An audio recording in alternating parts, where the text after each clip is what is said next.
Qué bueno que es el Señor, amén. Damos gracias porque Dios nos ha dado un excelente día. ¿Un excelente día para qué? Y un excelente día en esta mañana para arrepentirnos. Un excelente día para que en esta mañana podamos acercarnos al trono de la gracia, al trono de misericordia. Un excelente día en esta mañana para ver dónde estamos parados. Un excelente día en esta mañana para tomar un nuevo compromiso con el Señor. Un excelente día en esta mañana para reconciliarse, para abrazar.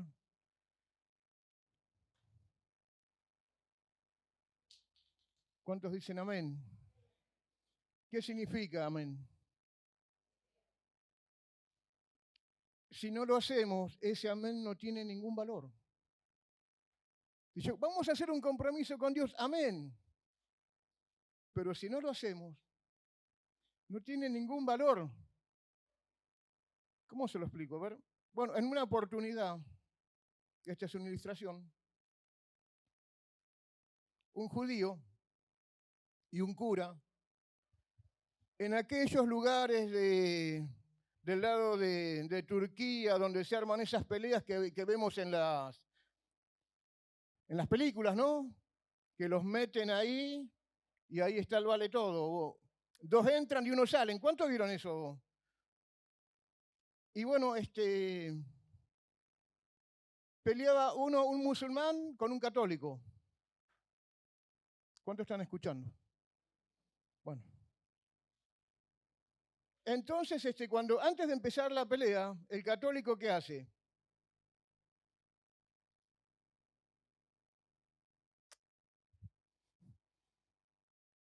A ver, ¿cuántos hicieron eso? ¿Tampoco? No, yo no. No vamos a hacer como un conocido técnico que fue una conocida cancha y cuando la gente le aplaudía, él decía yo no. Bueno, esa es otra historia.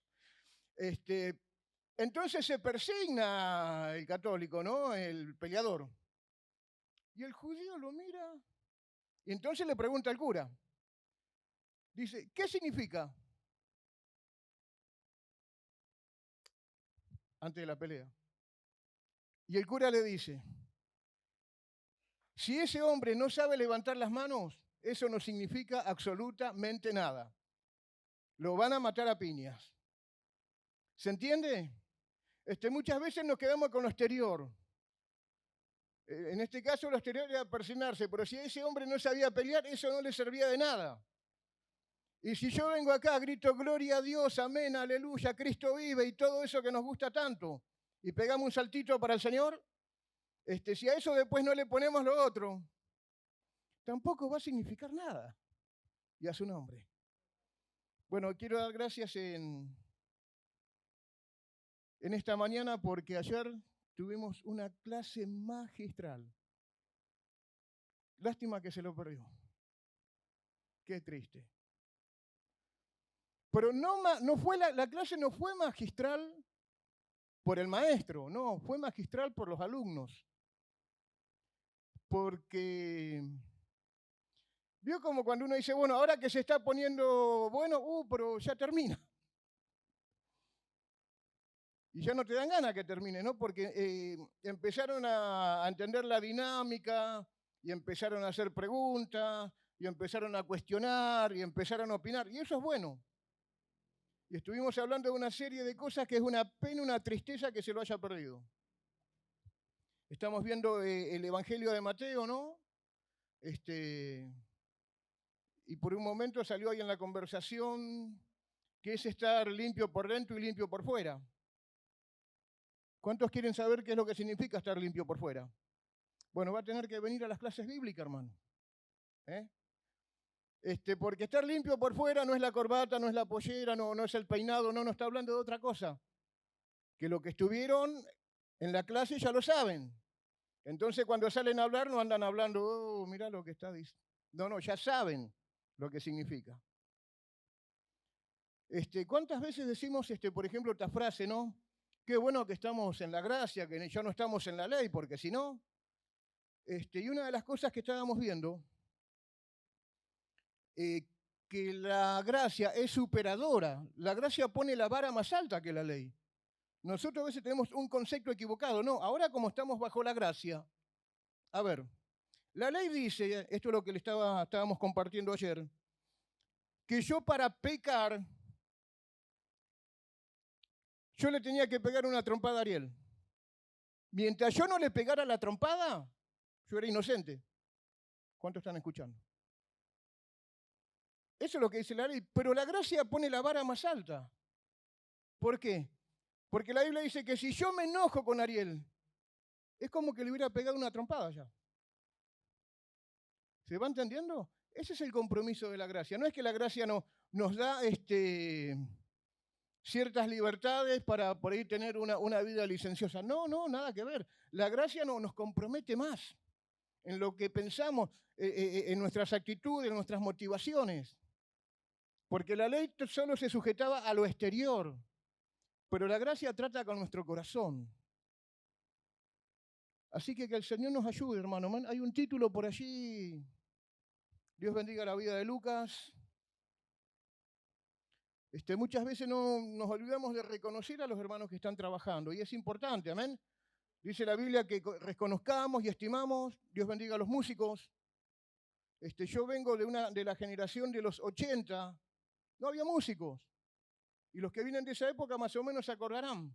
Era todo a capela. Ahora, gracias a Dios, hay una multitud de músicos por todos lados. Y es bueno dar gracias por los hermanos que Dios le está dando el don, por los que hoy estuvieran tocando y por los que están por allí, distribuidos en los bancos, amén. Porque tenemos un buen semillero, nos ha dado el Señor. Ahí aparecen los barcos, los Valentín y todo, están ahí, listos para saltar a la cancha, amén. Amén. Y hablando de corazón, ¿no? ¿Qué dice allí? A corazón, uy, ¿qué pasó? Porque por ahí usted ve el título y no se asuste, ¿no? Porque el tema es el tema del corazón siempre. ¿Por qué? Porque el hombre del buen tesoro de su corazón saca cosas. Eso de que la persona es un desastre, pero en el fondo es bueno. No, ya no creemos más los Reyes Magos. No, el tóxico la maltrata, la humilla, le pega, pim. No, pero en el fondo es bueno, Chao. Y a su nombre. No, pero vive haciendo líos, es un desastre. No, pero en el fondo es bueno. Pero la Biblia dice que como es el corazón del hombre, tal es el hombre, amén. Así que el Señor nos ayude en esta mañana. Y hay un libro que hoy vamos a predicar, un libro completo. ¡Ay, qué lindo! De punta a punta. ¿Cuántos han leído un libro de punta a punta de la Biblia? A ver. Ojo. Aclaro, que no sea Filemón y que no sea Tercera de Juan. Es media hoja Tercera de Juan prácticamente. Pero bueno, Dios me ha hablado a través de, hace mucho, ¿no? De este libro. Y quedó ahí. Y hace un tiempo yo dije, bueno, cuando tenga la oportunidad, lo voy a compartir. Y justo llegó ahí la lista de predicadores. Y dije, bueno, gloria a Dios. Lo voy a compartir porque para mí ha sido de mucha bendición. Y en este texto vamos a descubrir algo. Tenemos un mito, ¿vio? Un mito, algo que nosotros imaginario, ¿no? Es un texto bíblico que siempre lo usamos y lo usamos mal, porque lo usamos fuera de contexto. Y nosotros le queremos dar un sentido y un significado, y significa todo lo contrario. Así que en esta noche vamos a ver ese texto fuera de contexto. Y hay varios, y yo a veces los escucho. Y algún día tendríamos que tener una charla por ahí, alguna reunión especial y y hablar de los textos que están fuera de contexto y a su nombre. Y qué lindo, ¿no? Y el libro que quiero que veamos en esta mañana es el del profeta Habacuc. Qué complicado, ¿no? ¿Dónde estará? A ver. Entre Ageo y Nahum. Bueno, no le ayudé mucho, ¿no? Están los profetas menores.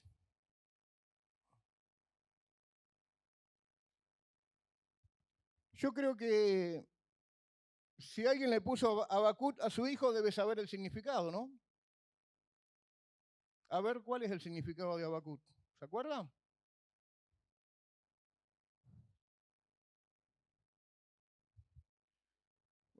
Está como Samuel.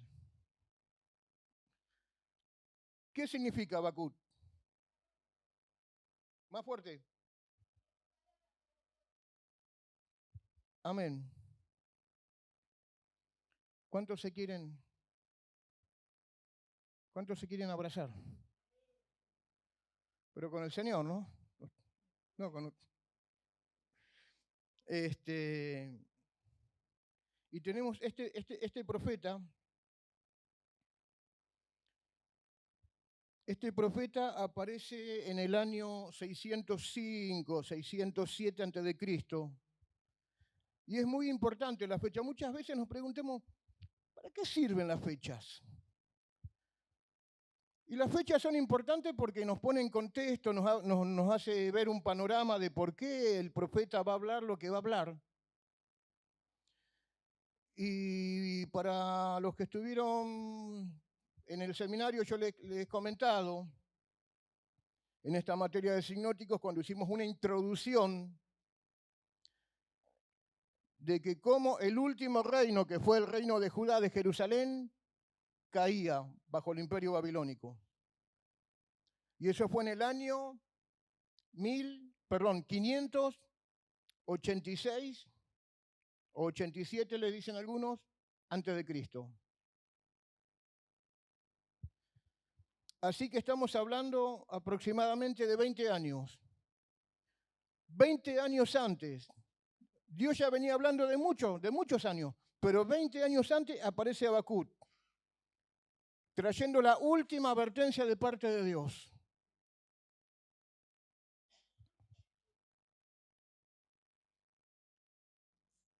¿Lo tiene? Lo leemos en el nombre del Padre, del Hijo, del Espíritu Santo. Amén. Y dice así: la profecía que vio el profeta Habacuc. ¿Hasta cuándo, oh Jehová, clamaré y no oirás? Y daré voces a ti a causa de la violencia y no salvarás. Porque me haces ver iniquidad. ¿Por qué me haces ver iniquidad y haces que vea molestia? Destrucción y violencia están delante de mí, y pleito y contienda se levantan, por lo cual la ley es debilitada y el juicio no sale según la verdad, por cuanto el impío asedia al justo, por eso sale torcida la justicia, ¿no? Y cualquier parecido con Argentina, este último versículo, que el Señor nos ayude, hermano. Y yo en esta mañana, basado en lo que dice Habacuc, Habacuc nos va a mostrar, yo quiero que veamos por lo menos 3 estados del corazón. Por eso es a corazón abierto. Y por esto pasamos todos los creyentes. Nadie puede decir, no, yo no. Todos pasamos. Y lo que yo quería compartirles, que podamos ver primeramente la protesta de un corazón enojado. La protesta de un corazón enojado. ¿Cuántos se han enojado? ¿Cuántos han venido? Ya lo dije una vez, ¿no? Pero ¿cuántos han venido enojados al culto? Y bueno, y he tenido que venir. con ganas de no venir, con ganas de quedarme, no quiero ir. Pero el hombre de Dios, la mujer de Dios, tiene que agarrar este pedazo de carne y decir, no, Señor, usted tiene que ir al culto y a su nombre. Alma mía, hoy se alaba a Dios, con ganas o sin ganas, con deseo o sin deseo. Y acá vamos a ver al profeta en un estado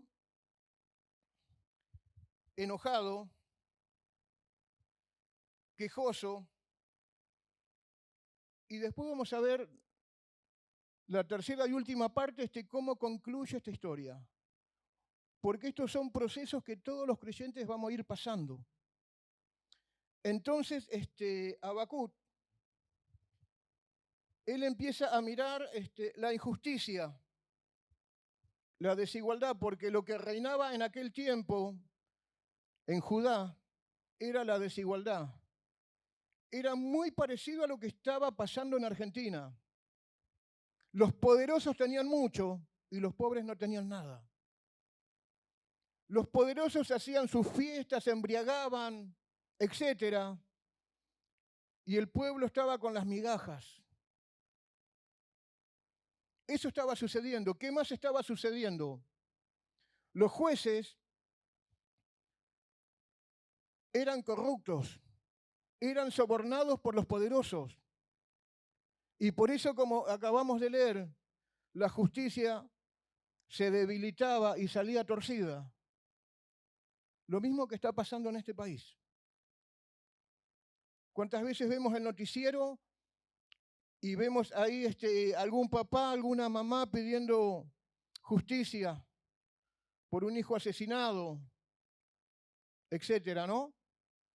Eso estaba reinando en Israel. Y el profeta se enojó. Pero este enojo fue distinto al enojo que había tenido Job. ¿Se acuerdan cuando Dios dice, no, si él me escuchara? No. Dios va a hablar con el profeta. Así como nosotros nos enojamos ante algunas cuestiones, el profeta se enojó y le dice, ¿por qué me haces ver iniquidad? ¿Por qué haces que vea molestia? Y que todo está mal y que las cosas no funcionan y que está todo torcido. Entonces, versículo 5, Dios empieza a hablar. Dice, mirad entre las naciones y ved, asombraos, porque haré una obra en vuestros días que aun cuando se os contare no lo creeréis. ¿Usted qué piensa? Si Dios viene y dice, voy a hacer algo que no lo vas a poder creer. Uno está pensando, bueno, el Señor me va a dar una bendición, el Señor me va a traer algo grande, el Señor el auto, la casa. Generalmente apuntamos hacia ahí, ¿no? Pero lo que Dios le está hablando a Habacuc, dice, voy a traer algo grande que no lo vas a poder creer. Estaba hablando del juicio de Dios, de la disciplina de Dios, que lo que venía era tan horrible, tan feo, que él no lo iba a poder creer de que Dios haga las cosas de esa manera. ¿Cuántos saben que Dios tiene sus métodos? Muchas veces tenemos algunos conceptos equivocados. Muchas veces la gente, cuando hay un llamado al altar, ¿cuántos saben lo que es un llamado al altar? Un llamado al altar es cuando generalmente, a veces, en algunos lugares, más seguido, en otros menos, se termina de predicar y se hace un llamado al altar para acercarse a Dios. Y generalmente cuando se hace el llamado al altar, es para que Dios lo bendiga, para que Dios lo fortalezca, para que Dios haga esto, aquello y lo otro. ¿Y cómo pasa la gente? Y la gente pasa como que va al chino, ¿no? Pasa con el carrito de supermercado. ¡Yupi! Señor, dame esto, dame el televisor, dame el asado, dame. Y cargamos, y cargamos, y cargamos, y cargamos. Y cuando pasamos, ¿no?, ahí por la cajera, no es gratis. ¿Está entendiendo? Y pensamos que eso es lo que Dios quiere, que nos acerquemos, que nos va a dar un montón de regalos. No, no, pero es todo lo contrario. Cuando Dios está llamando al altar, está llamando para matarnos nos está llamando, para que muramos. Ese es el llamado al altar, ese es el genuino llamado al altar, para que vengamos en fe y en arrepentimiento a pedirle perdón. Porque ¿sabe una cosa? Si yo me peleo con Maxi, la Biblia dice, ¿cuántos se acuerdan la historia de David cuando cayó en pecado? Él cae en pecado con Bexabé y sigue la vida como si nada, ¿no? Porque muchas veces decimos, no, no pasa nada. Me mando alguna macana, hago algún... No pasa nada. No, no pasa nada. Entonces, no pasa nada, iba contento ahí, saludando al pueblo, hasta que aparece Natán, el profeta. Y ahí, chao, sonamos. ¿Y qué le dice el profeta? Contra Dios has pecado.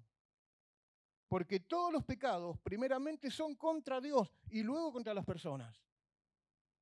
Muchas veces decimos, no, me peleé con la hermanita. No, no, tenés un problema con Dios primeramente. Primeramente tenés que solucionar el problema con el Señor. Y después solucionar el problema con la hermanita, con quien sea.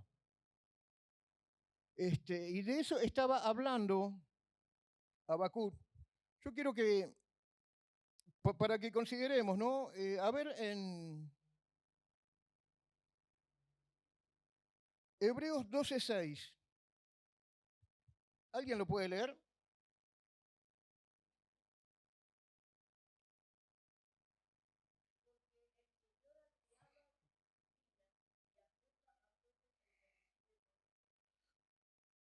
Dios ama a Jerusalén. Dios ama a su pueblo. Y porque los ama, Él los va a tener que disciplinar. Y la disciplina que venía era horrible, era tremenda. Iba a haber mucho dolor. Pero Dios no quería que ellos sufran. Dios no quería que ellos padezcan dolor. Pero por causa de la desobediencia, Dios tenía que actuar para corregirlos, para llamarles la atención, para enderezarlos. Porque no hay peor cosa, iglesia, de que una persona se esté saliendo de la huella de Dios y no le pase nada. Si es un hijo de Dios, algo le va a pasar. Algo le va, porque Dios no lo va a dejar. Muchas veces, Dios te acepta como venís. Sí, amén. Pero te acepta para cambiarte, para transformarte. ¿Y cuánto dura? Toda la vida. Toda la vida. Y esta verdad que hemos leído, quiero que leamos Romanos 12:1. ¿Alguien lo puede leer? Romanos 12:1. Porque este va a ser el resultado de la disciplina de Dios.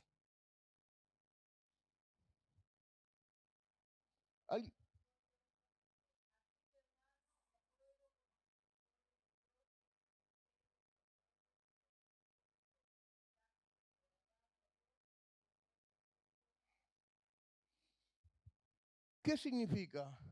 De que el creyente tiene una vida sacrificial, no tiene una vida cómoda. El creyente constantemente se está presentando en sacrificio a Dios. ¿Qué significa sacrificio? Negarnos a nosotros mismos. Y que el Señor nos ayude, iglesia, ¿ven? Entonces llegamos a esta situación de injusticia. Hay un texto ahí que le pedí a Lucas, Eclesiastés 7:9, que es en otra versión, a ver si... ¿Alguien lo lee? ¿Quién lo puede leer fuerte? A ver.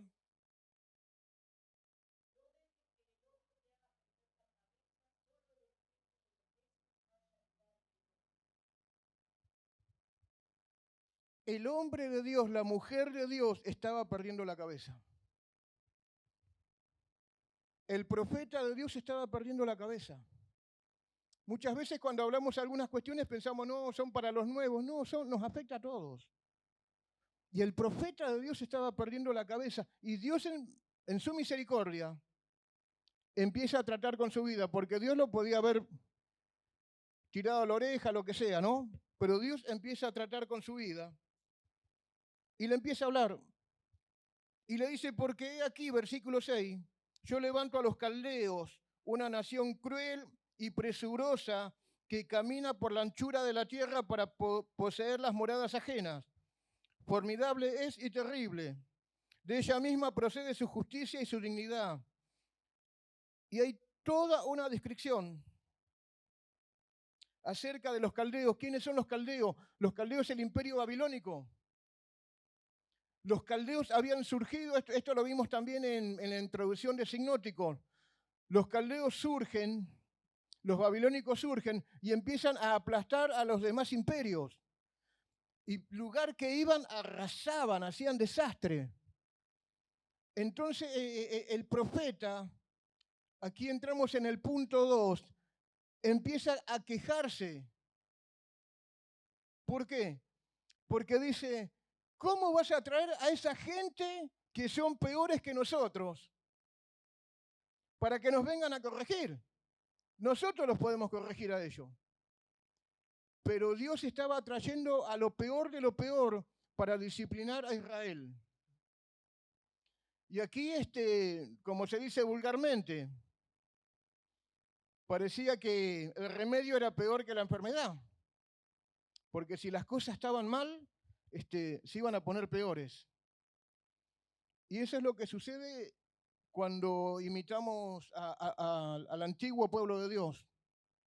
Cuando empezamos a andar en nuestros deseos, en nuestros negocios, en la vanidad de nuestra mente, muchas veces la disciplina de Dios es dura.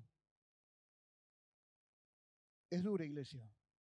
Hay personas que, como Jonás, que tuvo que ir a la tempestad, otros fueron llevados a los desiertos, por un montón de circunstancias. Dios los va haciendo pasar, ¿para qué? Para tratar con su vida. Entonces, Habacuc, el de la Biblia, versículo 12,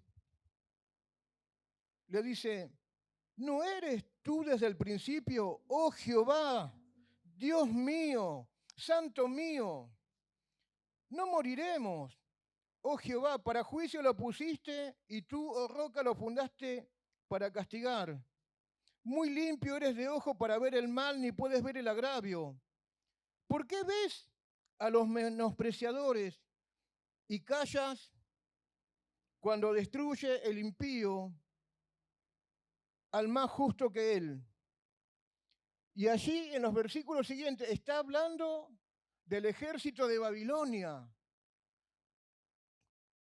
¿Cómo vas a estar indiferente cuando estos impíos van a venir a destruir a los que somos más justos que ellos? Porque siempre el hombre tiene, vio que ayer comentaba también, está de moda esa palabra, me autopercibo. Me autopercibo bueno, hermano. Me autopercibo espiritual. Me autopercibo obediente. Me autopercibo siervo. Bueno, algunos ya apóstol, querubín, serafín, hay de todo, ¿no? Porque no hay límite para autopercibirse. Y ellos, siempre el hombre dice, no, pero yo soy bueno. ¿Cómo me vas a hacer esto? ¿Cómo vas a traer esta gente? Entonces ya pasamos de la protesta ya a la queja, ¿no?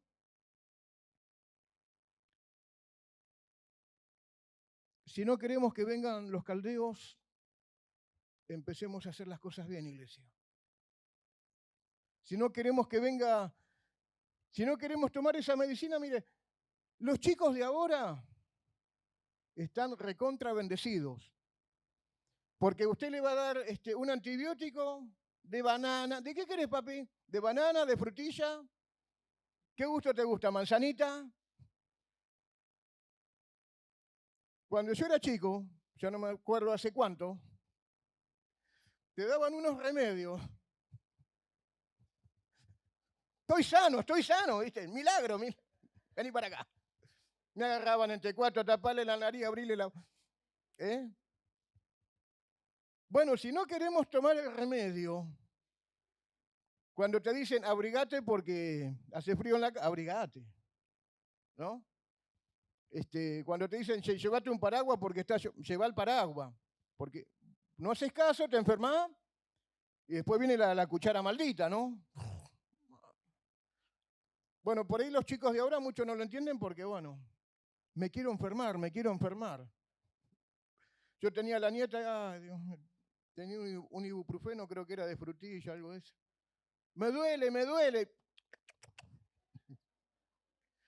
Pero esto no era así, ¿no? Qué bueno que lo están entendiendo, ¿no? Ni hablarle de los remedios caseros. Ay, Señor. Seguro sí, si la abuela lo hacía así. Bueno, vamos a dejar a la abuela tranquila. Y entonces vamos al capítulo 2.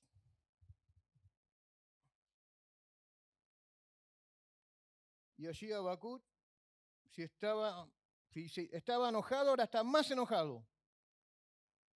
A ver, sobre mi guarda estaré y sobre la fortaleza firmaré el pie. A ver, ¿qué me vas a decir? Está hablando con Dios, ¿eh? Enojado con Dios, el loco. Y el Señor le habló, capítulo 2, versículo 2. Dice, escribe la visión y declárala en tablas, para que corra el que leyere en ella. Y acá viene el bendito y poderoso versículo que siempre lo usamos mal. ¿Alguien lo puede leer?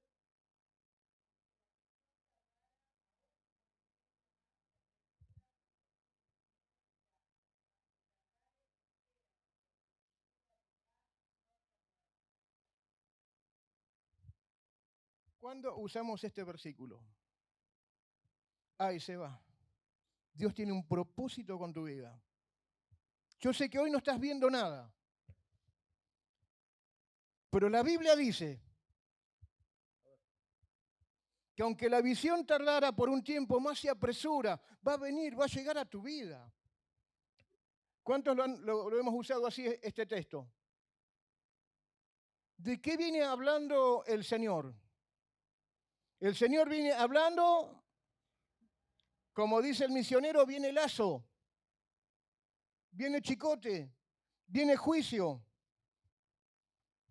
Y allí estaba el profeta enojado, rezongando, protestando, quejándose. Y le dice, a ver, yo de acá no me muevo hasta que me hables. Y ahí Dios le habla, dice, anotá todo esto. ¿Qué era lo que tenía que anotar? Que venían los babilonios, que venían los caldeos y que iban a hacer un desastre en Jerusalén. La iban a arrasar.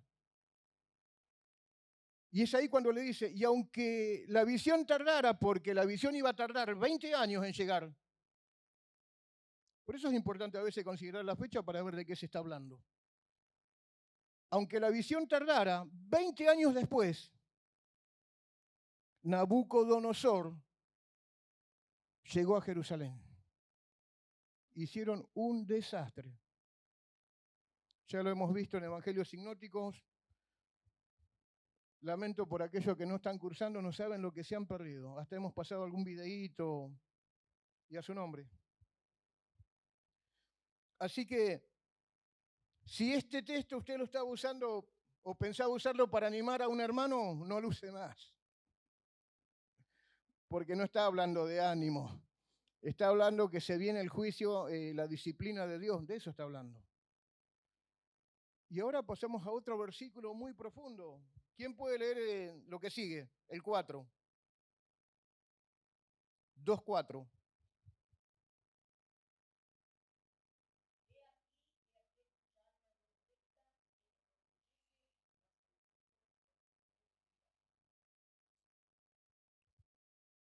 Este texto lo tenemos en varios libros del Nuevo Testamento. Lo cita Pablo, ¿no? Que el justo por la fe vivirá. Pero ¿qué está diciendo en este contexto Habacuc? ¿Qué le está diciendo el Señor? He aquí que aquel cuya alma no es recta se va a enojar, no va a obedecer, no va a arreglar su vida, no va a tratar de alinearse. De eso está hablando. Dice, más el justo por la fe vivirá. ¿Qué significa?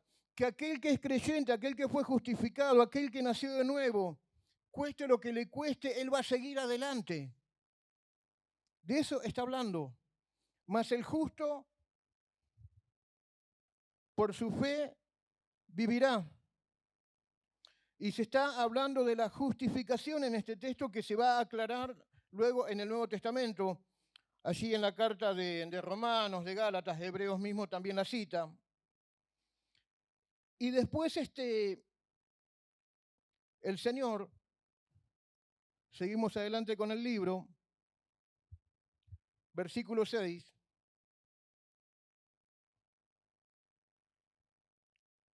Le sigue hablando al profeta y ahí encontramos un montón de ay. Cada ay significa un juicio. Entonces vamos a poner de vuelta en contexto.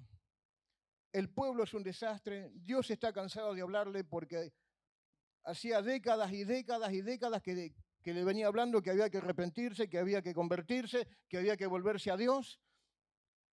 Dios levanta a Habacuc y Habacuc cuando ve todo lo que estaba pasando se enoja y empieza a protestar. ¿Cómo puede ser esto que somos gente de Dios? ¿Cómo podemos vivir así, de esta manera? Pelea, indiferencia, injusticia. Dios le habla, dice, quédate tranquilo porque yo voy a tratar con la injusticia, yo voy a tratar con la maldad del corazón, yo los voy a disciplinar. Cuando Habacuc ve la disciplina que venía de parte de Dios, se arrancaba los pelos y decía, pero esto es peor. Y Dios le dice, sí, porque los babilónicos eran hipersanguinarios. Y acá nos llegamos a esta parte del texto, del capítulo 2, del versículo 6 en adelante. Y esa palabra es para Babilonia. ¿Por qué? Porque si bien Dios los había usado para disciplinar a Israel, ellos se habían excedido. Ellos se habían excedido. Y porque se habían excedido, por esto, pum. Por lo otro, tomá. Por aquello, recibí. Entonces, el corazón del profeta, que al principio era un corazón enojado y después un corazón quejoso, empieza a ser ministrado. Porque la Biblia dice de que Dios no hay injusticia en Dios y que Él va a retribuir a cada uno conforme a sus obras. Y Dios le dice a Habacuc, no te hagas problema que todo lo que se pasen de la línea de la raya, yo lo voy a castigar. Y Dios determina castigar al pueblo de Babilonia. Obviamente, para los que se acuerdan, siempre acuérdense de los números, faltaban 20 años para que los babilónicos lleguen y destruyan todo. Y después de eso van a pasar 70 años en Babilonia. Y después de esos 70 años, esta palabra que estamos leyendo se empieza a cumplir. Cuando el imperio babilónico cae, ahí viene el juicio de Dios para Babilonia. Y el profeta empieza a entender todo esto. Versículo 19 del capítulo 2, como para ir cerrando, dice, ay del que le dice al palo, despiértate, y a la piedra muda, levántate. ¿Podrá él enseñar? He aquí está cubierto de oro y plata, y no hay espíritu dentro de él. Mas Jehová está en su santo templo. Calle de él toda la tierra. Está hablando de un ídolo. Está clarísimo, ¿no? Pero ¿qué significa? ¿Qué es un ídolo? Un ídolo es todo lo que ponemos primero que el Señor.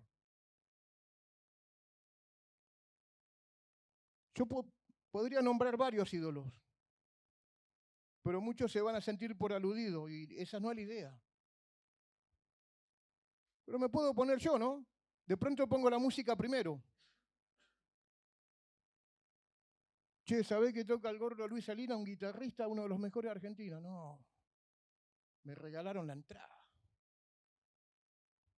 Todo lo que yo ponga antes que el Señor, mi servicio, mi compromiso con Dios, sea lo que puede ser una comida, puede ser un partido de fútbol, lo que sea. Eso es un ídolo también. Claro, es más fácil pegarle al católico, ¿no? Porque anda con una crucecita de madera o porque tiene alguna muñequita ahí adornada. Es más fácil, ¿no? Vayamos a lo nuestro.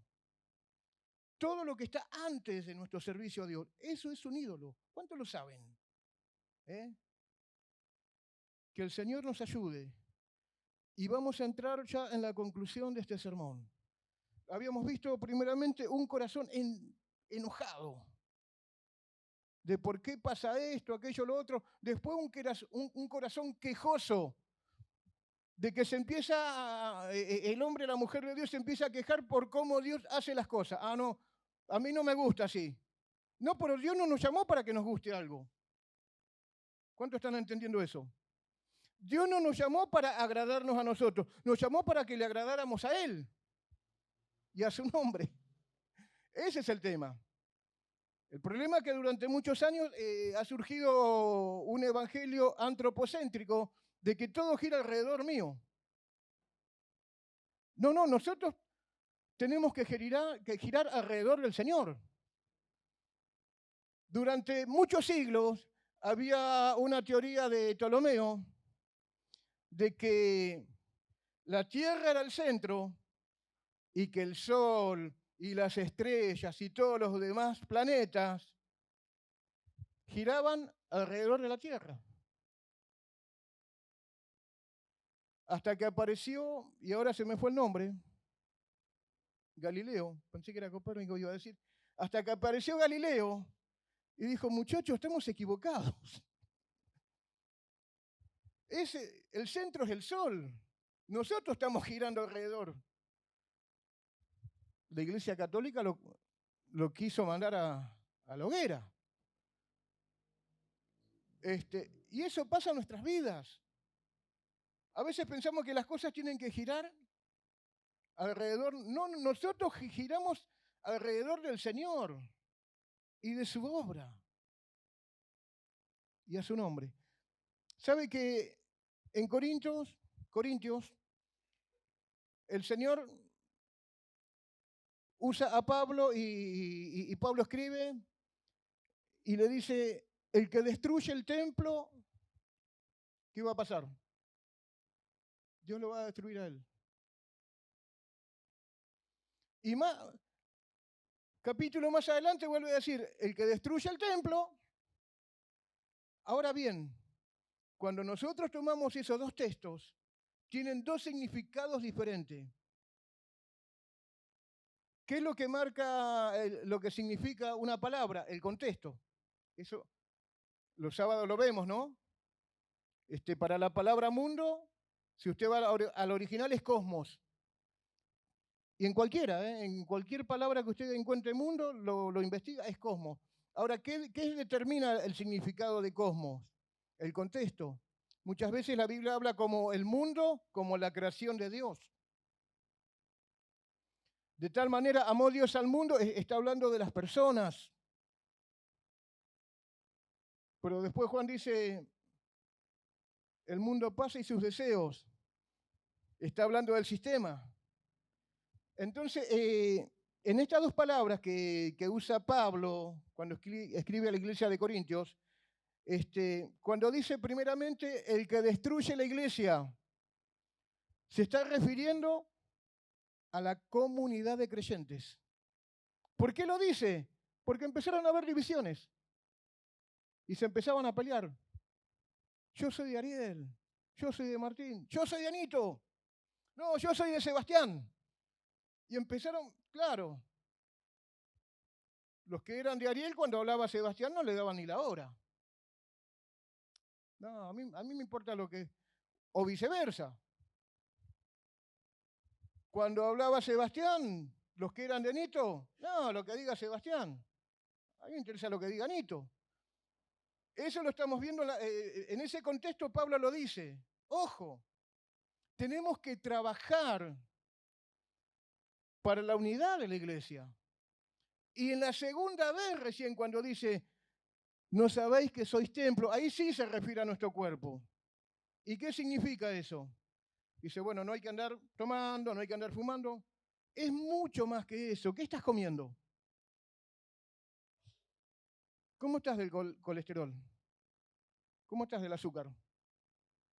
Ah, no, pero no, claro, es más fácil acusarlo al Brian que está ahí en la esquina, como dicen, re chupete, ¿no? A ese fácil le caemos. Pero vos que te vivís... Ay, Dios mío. Tengo mi yerno, Señor amado. Él es vendedor también. Y llega a la casa, mi hija, son de excelente buen comer. Y el loco cuando anda vendiendo por la calle, es un sanguinario. Parrilla que pasa, la asesina. No perdona. Y llega a la casa, qué hambre que tengo, mi amor, ¿qué hiciste? Ahí hice unos fideos con 2 platos. Ah, pero eso no nos fijamos, ¿no? Eso no, ay, Dios mío. Eso también tiene que ver con cuidar el templo. Y así como estaba un poco serio usted al principio y ahora le salió una sonrisa, de esa misma manera vamos al último paso, a la última expresión del corazón, porque el profeta va a hacer un cántico, va a cantar algo. Ya no es una queja, ya no es un reproche, ya no es un enojo, no, una canción al Señor. Vamos a ver algunos fragmentos, algunos pedacitos. Dice, oración del profeta Habacuc sobre Sigienot. Verso 2. Oh Jehová, he oído tu palabra y temí. Oh Jehová, aviva tu obra en medio de los tiempos. En medio de los tiempos hazla conocer. En la ira, acuérdate de la misericordia. Dios vendrá de Tamán y el santo desde el monte de Parán. Y allí está esa palabrita, Selah. Detenete, pensá. Y eso es lo que tenemos que hacer en esta mañana. Dice que el profeta dijo, oí tu palabra. ¿Y cuántos están escuchando al Señor en esta mañana? Si verdaderamente estamos escuchando al Señor, el temor de Dios va a estar en nuestro corazón. Y cuando hablamos de temor, no estamos hablando, uy, Dios me va a reventar, qué miedo que tengo. No, mira, Dios me va... No, no. Cuando hablamos de temor, hablamos de un corazón que quiere hacer algo que no ofenda a Dios. De eso está hablando. Un corazón que teme a Dios es alguien que quiere agradarlo en todo, no en algunas cosas, no algunos días, no algunos momentos, siempre. Por eso tenemos que examinarnos. ¿Cuándo? Todos los días. Muchas veces nos queremos examinar para la Santa Cena. No, todos los días hay que examinarse. No, pero cuando llegue la Santa... ¿Y si no llegás? Hay hermanos que se han quedado con una carga, con una espina. ¿Y sabe por qué? Porque tenían un problema de falta de perdón. Y Dios les hablaba y tenían esa lucha. Y el día que tomaron la decisión de arreglar la situación, esa persona no estaba más. Que el Señor nos ayude, iglesia, amén. Muchas veces hacemos cosas y cuando las queremos, ya es tarde. Ya la otra persona marchó a la eternidad y te quedaste con eso. Por eso cuando habla del temor es hacer lo que es correcto. A veces hacer lo que es correcto significa que me va a doler. Significa que a veces me va a tocar perder. Pero la Biblia dice que el hombre justo, el hombre que se compromete, aunque pierda, mantiene su palabra. Yo voy a servir a Dios. Yo voy a agradar a Dios. Y si sirvo a Dios, sirvo al hermano. Agrado al hermano. No, eso está fuera de discusión. Siempre se está enseñando. Y vamos con la segunda parte. Este es un coro, no sé cuántos se acuerdan. Su gloria cubrió los cielos y la tierra se llenó de su alabanza. Y el resplandor fue como una luz, rayos brillantes. Bueno, en algún momento volveremos con esos coros. Amén. Qué hermoso coro. Y vamos al versículo 9. Dice, y se descubrió enteramente tu arco, y los juramentos a las tribus fueron palabra segura. Hendiste la tierra con ríos. Y nuevamente, pensá. Si Dios no le falló a las tribus, si lo que Dios habló en el tiempo antiguo fue seguro, se cumplió, ¿por qué lo que Dios habla a tu corazón estás pensando que no se va a cumplir? Quizás porque pasa el tiempo. Quizás porque alguien te dijo, no es para vos. Pero el profeta, que había estado enojado, que había estado quejoso, que empezó a alabar al Señor. Y él entendió que Dios estaba en control de nuestra situación, cualquiera que sea, por difícil y dolorosa que sea. Los juramentos a las tribus fueron palabra segura. Versículo 13. Saliste para socorrer a tu pueblo, para socorrer a tu ungido. Traspasaste la cabeza de la casa del impío, descubriendo el cimiento hasta la roca. Nuevamente, pensá que en la situación que estás pasando, Dios va a venir en socorro tuyo. Dios está trabajando a tu favor. Por allí hay una alabanza que canta Dani Berrios, que dice que cuando Él está en silencio es porque está trabajando, amén. Veo que cuando usted está trabajando, no está conversando, quizás está muy concentrado, muy en su tarea, y muchas veces hay silencio, Dios está trabajando. Muchas veces como que no vemos la respuesta de Dios, como que no vemos la solución de Dios, pero Dios está trabajando. Y es lo que está diciendo el salmista. Saliste para socorrer a tu pueblo, pensalo. Y por último, vamos a leer, quisiera que leamos todos juntos, ¿no? El texto preferido. El texto donde se han hecho canciones, alabanzas, que siempre citamos. ¿Cuántos se animan a leerlo conmigo? Del versículo 17. Y lo leemos. Aunque la higuera no florezca, ni en las vides haya frutos, aunque falte el producto del olivo, y los labrados no den mantenimiento, y las ovejas sean quitadas de la majada, y no haya vacas en los corrales.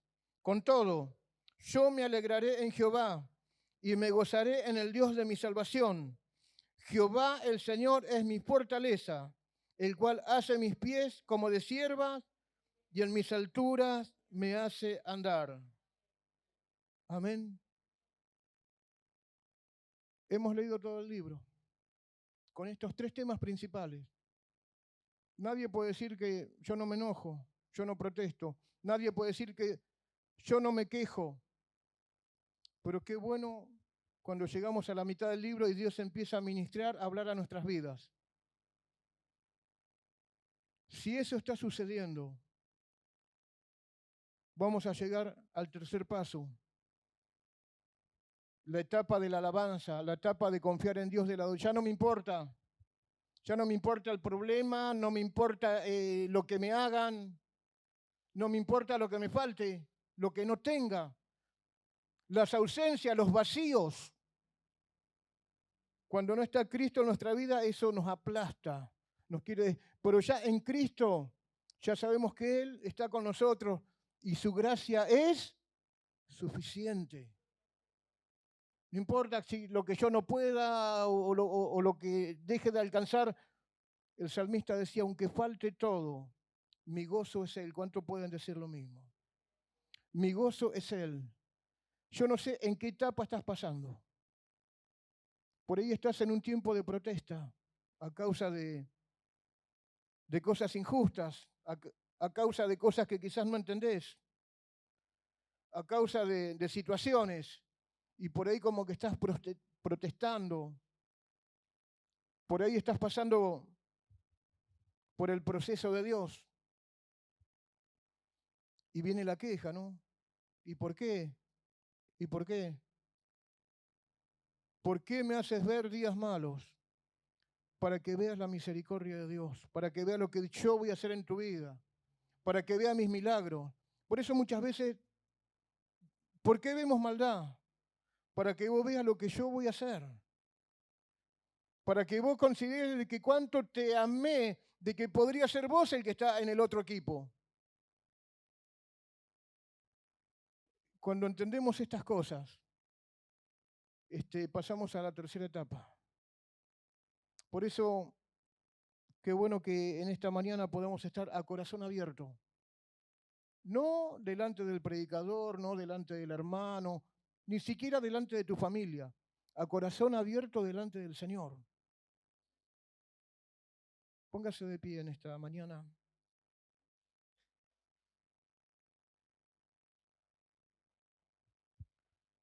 Vamos a estar orando.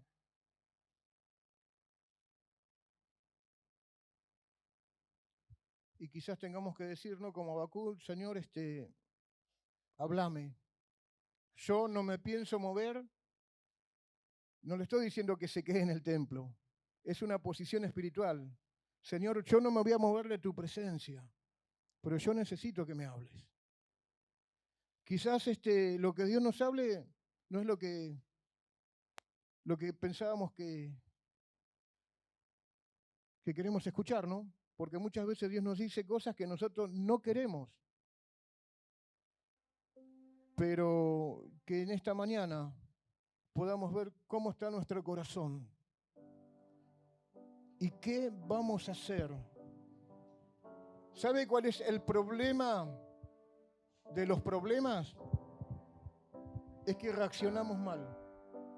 El tema no es el problema, el tema es cómo yo reacciono ante el problema. Quiero compartirle algo muy cortito, que se lo compartí ayer a los hermanos en la clase. Hay una pregunta que seguramente la vamos a oír probablemente hoy en el debate presidencial. ¿Cuántos saben que hay un debate presidencial? Y siempre va a surgir una pregunta, ¿no? Porque cada candidato va a exponer. Y los que escuchamos por ahí en algunas cuestiones nos vamos a preguntar, ¿y cuál es la verdad? Bueno, esta pregunta ha trascendido los siglos, las generaciones, y se ha escuchado en el pretorio cuando Jesucristo estaba siendo juzgado. Entonces, este hombre, ¿cómo se llamaba el hombre? ¿El que se lavaba las manos? Más fuerte. Don Poncio, no el de River, está otro. Ese alto personaje también. Y Pilato le pregunta al Señor, ¿quién sos? Y Jesús le dice quién era. Dice, ¿de en serio que sos el rey de los judíos? Tú lo dijiste. Ok. Dice que Pilato sigue dando vuelta. Entonces, lo llama la doña. Vení, cabezón. Yo sé que por ahí para algunos voy a sonar impopular, ¿no? Pero a veces hay que escuchar lo que dice la doña, ¿no? Por ahí en una de esas tiene razón, ¿eh? Guarda. Dice, vení, cabezón. ¿Qué pasa, mi amor? Dice, ¿viste ese que está ahí? No tengas nada que ver. No tengas nada que ver con la sangre de ese justo. Porque Dios estuvo toda la noche atormentándome en sueños. Wow.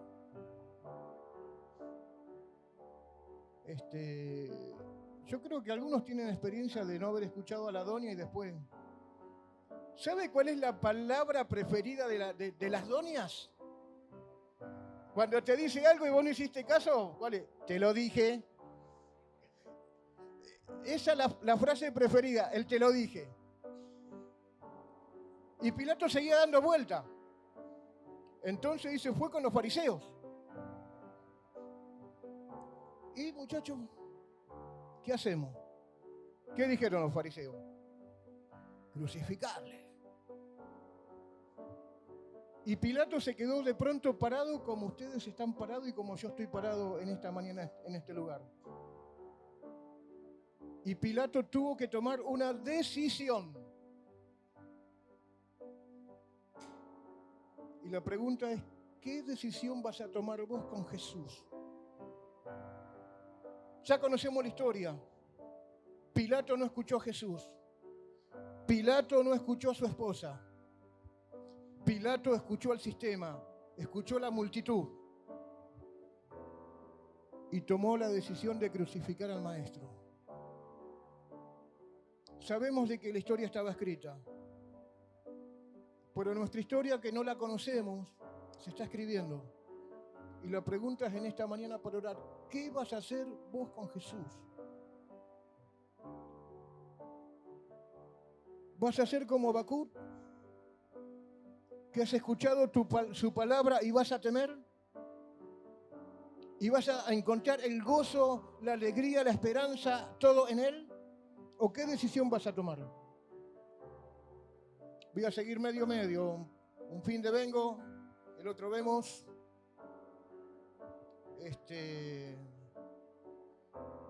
¿Qué vas a hacer? Quizás estás esperando que, como a veces decimos, que Dios te mueva el árbol, ¿no? ¿Qué vas a hacer? ¿Qué actitud? ¿Nos vamos a comprometer? El escritor en Eclesiastés dice, no hagas promesas, pero estamos obligados a tomar una decisión. ¿Qué vas a hacer con Jesús? ¿Qué voy a hacer yo con Jesús? Cuando todo está bien,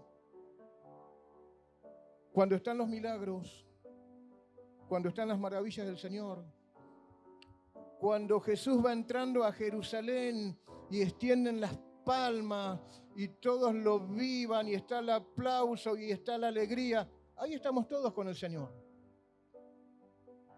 Pero cuando llega el momento del Getsemaní,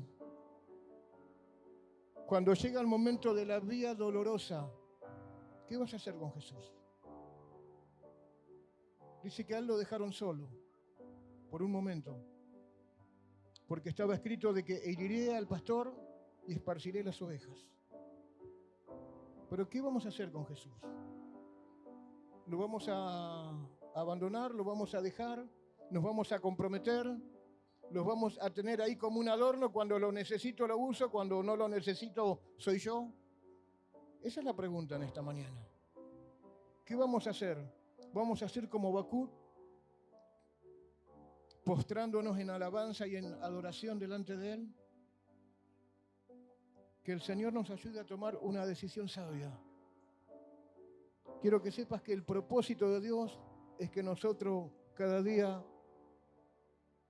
Dios nos llamó para matarnos. ¿Por qué?